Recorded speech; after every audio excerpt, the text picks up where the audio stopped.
நமக்கு பிடிச்சமான ஏதாச்சும் ஒரு பொருளோ இல்ல நகையோ இல்ல பணமோ ஏதாச்சும் நம்மளுக்கு ரொம்ப பிடிச்சது தொலைஞ்சு போயிடுச்சுன்னா நம்ம மனசு ரொம்ப கஷ்டமா இருக்கும். அது மேலேயே சிந்தியா இருக்கும், தூக்க கூட வராது.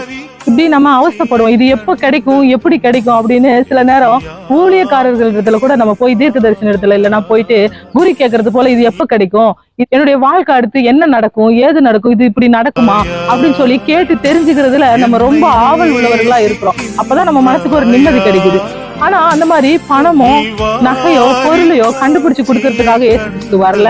லூக்கா 19வது அதிகாரம் 10வது வசனத்துல சொல்லப்பட்டிருக்கிறது, அவர் இழந்து போனதை தேடவும் ரட்சிக்கவும் வந்தாராம்.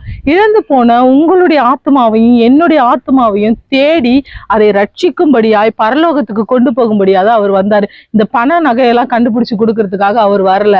அப்போ ஒருவேளை நீங்க இப்போ ஆண்டவரை விட்டு கொஞ்சம் தூரமா ஆயிருப்பீங்க, கொஞ்சம் பின்மாற்றத்துல போயிருப்பீங்க, எனக்கு ஏதோ மனசுல ஆண்டவரை விட்டு ஏதோ கொஞ்சம் டிஸ்டன்ஸ் மெயின்டைன் பண்ற மாதிரி தெரியுது அப்படின்னு நினைச்சீங்கன்னா இப்பவே ஆண்டவர் இடத்துல ஒப்பு கொடுங்க.